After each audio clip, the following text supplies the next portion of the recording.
Welcome to another deep dive. Today, we're really going beyond the usual HR policy stuff. We're diving into the world of employee benefits, not the dry, dusty handbook version, but the real powerful forces that explain why some companies are just talent magnets and others, well, they struggle to keep anyone. Our mission today, it's simple. Cut through the noise. Give you a shortcut to understanding how everything from paid holidays and parental leave, even things like cafeteria plans or company jets, how all that quietly shapes loyalty, performance, and yeah, ultimately a company's fate. We're going to uncover what truly works, especially looking at places like India, spotlight companies that are really pushing boundaries, and maybe reveal why your next HR policy decision could be incredibly critical. It really could be. And what's fascinating, I think, is just how much employee benefits have evolved. They're now an absolutely crucial part of any, compensation strategy. These aren't just handouts, not at all. They are non-wage compensations. Some are legally required, sure, but many are voluntary. And they're all designed not just to attract people, but really crucially to keep them and keep them engaged. It's a great point. It's like a signal of the company's values. Right, exactly. A very tangible signal. And we're seeing this play out, especially in the modern Indian workplace. There's been a huge adoption of global benefit practices. You mentioned companies like the Tata Group, Infosys, IBM, Accenture. They seem to be really redefining what employees expect. How exactly are they going beyond just the basics? Well, they're pushing the envelope quite a bit. It's not just about meeting the legal minimums anymore. They're offering things like sabbaticals, for career breaks or personal development. They're building robust in-house wellness centers, offering serious mental health support, and rolling out flexible work arrangements that, frankly, would have seemed pretty radical not that long ago. So it's a deeper understanding, then, that well-being and commitment are linked. Absolutely. They go hand in hand. It's strategic. Okay, so let's unpack this. The first big category seems to be this idea of supplemental pay benefits, basically. Getting paid for time you're not actively working. What falls into this umbrella? Right, that's a core area. It covers the essentials like vacations and holidays. Now, in India, paid leave is mainly regulated by laws like the Factories Act and the Shops and Establishments Acts. Generally speaking, an employee earns about 1 day of paid leave for every 20 days they work. That's the baseline. Okay, the baseline. But why do so many companies, particularly these big global players, offer more than that minimum? What's the thinking there? Is it just being nice, or is there a strategic reason? Oh, it's definitely strategic. Offering more generous leave, it sends a really powerful message. It says the company values work-life balance, it trusts its employees. And think about it, this can seriously boost morale, help prevent burnout. Employees come back refreshed, often more productive. So it's really an investment in their people. That makes a lot of sense. An investment, not just an expense. Okay, so beyond holidays, what else? Sick leave comes to mind. Yes, sick leave is typically provided. Often it's bundled into a sort of consolidated leave policy alongside vacation time. And I saw something about integrated absence management systems being used now. What are those exactly? Sounds a bit technical. Yeah, it sounds complex, but the idea is pretty simple. They're basically platform software systems that help manage all types of employee absences, sick leave, vacation, whatever, in one place. For the company, it helps track usage, maybe spot patterns, ensure policies are applied fairly. For the employee, it just makes requesting time off easier and clearer. You know exactly where you stand with your leave balance. Right, streamlines the whole process. Okay, what about parental leave? This feels like a huge area of focus globally. It really is. And India's Maternity Benefit Act, the one from 1961, is actually quite progressive. It mandates 26 weeks of paid maternity leave. That's significant. 26 weeks? Wow, that is substantial. But what about paternity leave? It's not compulsory yet, right? Is there pressure building for that? Or are companies worried about the cost? That's a really active discussion point. With the global push for gender equality and shared parenting roles, while it's not legally mandated in India yet, you see a clear trend. Many progressive firms, especially the MNCs, are offering maybe 5 to 15 days of paid paternity leave. They see it as strategic. It helps retain talent, especially female talent returning after maternity leave, and it fosters a more inclusive culture. So again, it's an investment in supporting families and ultimately the workforce. Precisely. Okay, now, sometimes employment relationships end. Let's talk about severance pay. What happens then? Right, severance pay is another form of this pay for time not worked, in a sense. When employment ends, especially in situations like retrenchment, a lump sum package might be offered. In India, there's Section 25F of the Industrial Disputes Act. It lays out the rules. typically 1 month's notice or pay instead of notice, plus compensation based on service length, usually 15 days average pay for each completed year. So that acts as a sort of financial cushion during the transition. Exactly. A vital bridge while someone looks for their next opportunity. And less common, but you sometimes see it in industries like manufacturing or mining, are supplemental unemployment benefits. That's extra company-paid support on top of any state benefits during layoffs. Okay, interesting. So we've covered time off, paid time off. But what about the unexpected? Illnesses, accidents. This is where insurance benefits come in, right? The safety net. Absolutely critical. This is about providing security and peace of mind. Take workers' compensation, for instance. This provides wage replacement and medical benefits if an employee gets injured on the job. And importantly, it's generally provided regardless of who is at fault. It's a fundamental protection. And health insurance itself. Gosh, there seem to be so many acronyms and models, HMOs, PPOs. Can you simplify how companies approach this, especially in the Indian context? Yeah, it can seem like alphabet soup. Basically, different health insurance plans structure how you access healthcare. Some, like HMOs, often have a tighter network of doctors and hospitals you have to use, potentially keeping costs lower. Others, like PPOs, might offer more flexibility to see doctors outside the network, but maybe at a higher cost. Now, things like HRAs and HSAs, those are mostly U.S. concepts. The key thing for India is this. The ESI Act mandates basic health insurance for lower-wage workers. That's the statutory floor. But many companies provide additional coverage top-up plans or group health insurance to offer broader protection and more choice. So they layer on top of the basic requirement. Exactly. They bridge the gap, offering better coverage limits, maybe covering more types of treatments, or giving access to a wider network of hospitals. That makes it clear. Now, something that comes up a lot globally is this idea of portability, taking your benefits with you when you change jobs. You mentioned the U.S. has laws like COBRA and HISPA for health insurance continuity. What's the situation in India? You hinted it's maybe not quite there yet. That's a really important point for India right now. There isn't really equivalent comprehensive legislation guaranteeing that kind of health insurance portability yet. So what happens? When employees switch jobs, they might face a gap in coverage. Or they might have to go through waiting periods again for certain pre-existing conditions under the new employer's plan. That sounds like a real issue, especially with people changing jobs more often. It is, and it raises a big question for the future. As India's workforce gets more mobile, will we see a legislative push for better portability? It could really impact talent flow and, an employee's sense of security. Definitely something to watch. And beyond health, there's also life and accident insurance, right? Yes, often employers provide group life insurance. This pays out a lump sum to the employee's family if the employee passes away. And accidental death and dismemberment, or AD&D, policies provide benefits in case of death or serious injury due to an accident. It's another layer of that financial safety net. Okay, so we've covered time off, insurance. What about the long game? Saving for after you stop working, retirement benefits. Crucial for long-term security. In India, the statutory schemes are the bedrock. You have the Provident Fund, or PF.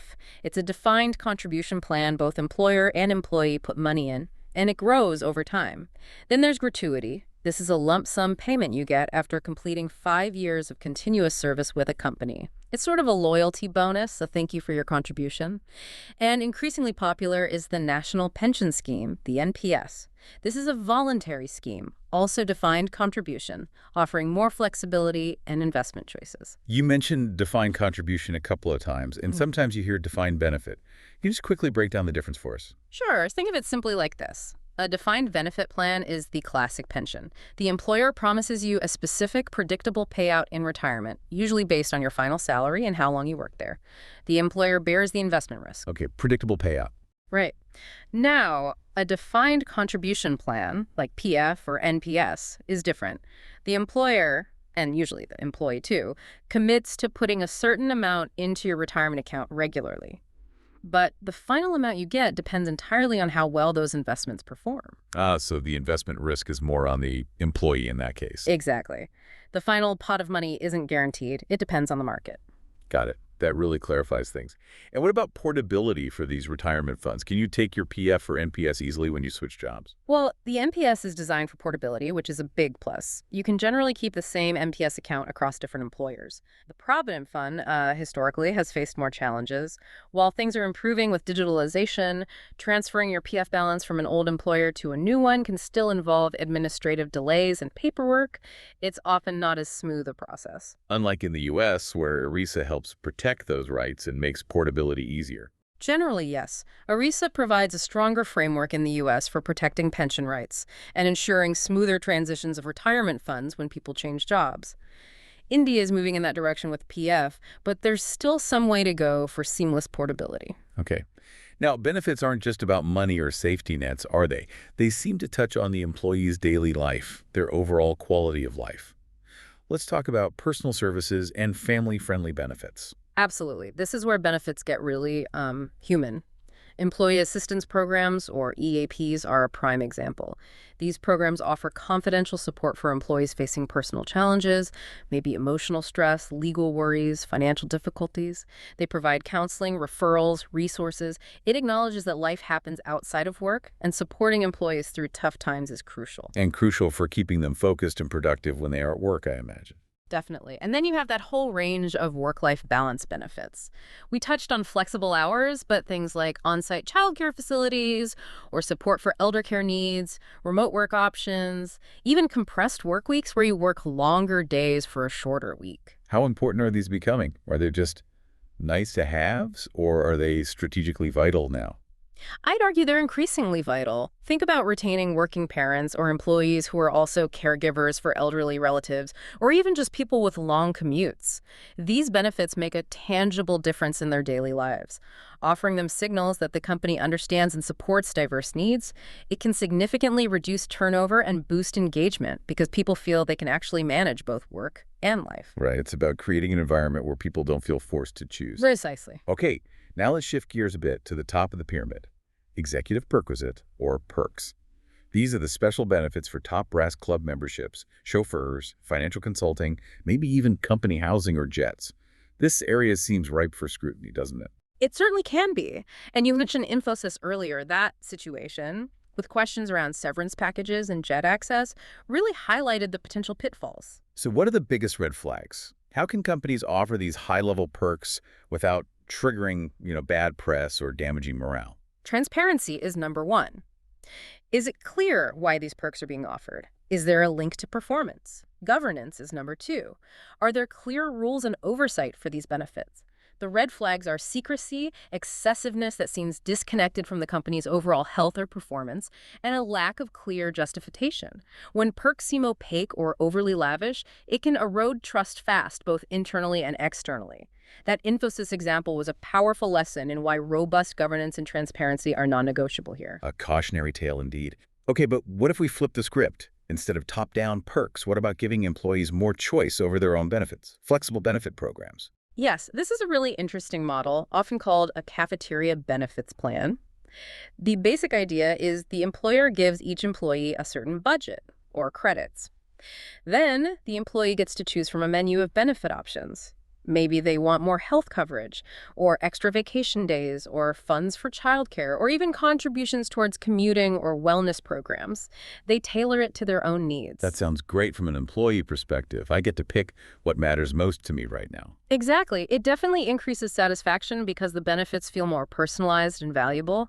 People aren't stuck with a one-size-fits-all package that might not suit their life stage or priorities. But I imagine it's more complicated for the company to manage. Oh, for sure. There are challenges. Cost management can be complex because employee choices vary. Administration is definitely more involved than a standard package. And you have to ensure everything stays compliant with regulations, which can get tricky with so many options. But many companies feel the boost in satisfaction and perceived value is worth the extra effort. So, stepping back, it's clear benefits aren't just line items on an expense report, they're strategic tools. How do they fit into that bigger picture of total rewards? That's the perfect way to frame it. Total rewards isn't just about salary, it's the whole package. Base pay, yes, but also bonuses, recognition programs, career development opportunities, the work environment, and benefits. Benefits are a huge piece of that equation. When done right, They contribute significantly to that overall feeling of being valued, supported, and engaged. They reinforce the company culture and support performance. Can you give an example of a company that does this well, where benefits are clearly part of their success? Costco is often cited as a great example. They're known for offering really comprehensive benefits, significantly better than many competitors in the retail space, along with good wages. And what's the result? They have remarkably low employee turnover, high employee morale, and a strong reputation. It demonstrates that investing heavily in your people, including through benefits, can absolutely pay off in loyalty, productivity, and even brand image. It's not just about cutting costs, it's about building value. So it fuels a positive cycle. Good benefits lead to happy, loyal employees who then perform better. Precisely. And we've seen how this plays out in different scenarios. You mentioned the Hotel Paris case study earlier. That was fascinating because they didn't just cut costs blindly. Lisa Cruz and the CFO there, they redesigned the benefits, especially sick leave and health insurance, to be more performance-oriented. They used benefits as a lever to encourage attendance and productivity. It shows how targeted changes can actually influence behavior. And on the flip side, we've seen strikes happen specifically over benefits, right? Absolutely. When employees feel their benefits are being unfairly cut or aren't adequate, it can become a major point of conflict. It really underscores how fundamentally important these are to the employer-employee relationship. It's not just a perk. It's part of the core deal. Even for smaller businesses, like the Carter Cleaning Company example, often discussed in HR circles. Even they can use basic benefits strategically to build commitment and reduce turnover, even on a tight budget. Yes, it's about being smart and targeted, understanding what your specific workforce values most. Okay, so with all this complexity, strategy, and potential for conflict, governance and compliance must be huge. Immense. You absolutely need robust oversight. We talked about transparency and executive perks. That's critical. Companies must comply with all the statutory mandates like PF, gratuity, ESI, Maternity Benefit Act in India. And regular internal audits of benefit systems are essential to catch errors or potential issues because the risks are real. What kind of risks are we talking about? Litigation is a big one.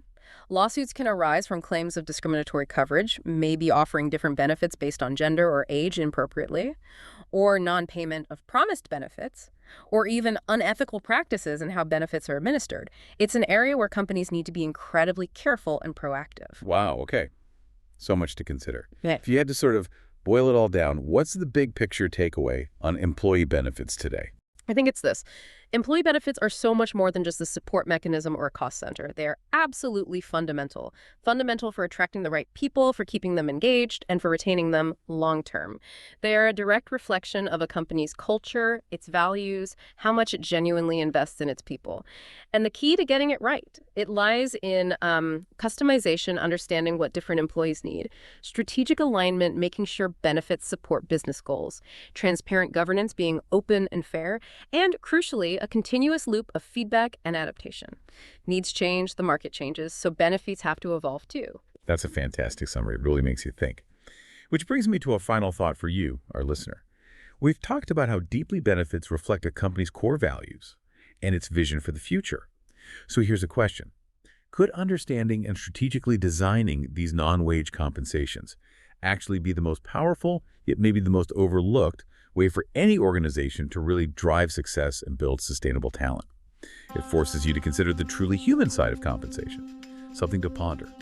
That brings us to the end of another deep dive. Hope this look into employee benefits gave you some valuable insights. See you later. Bye-bye.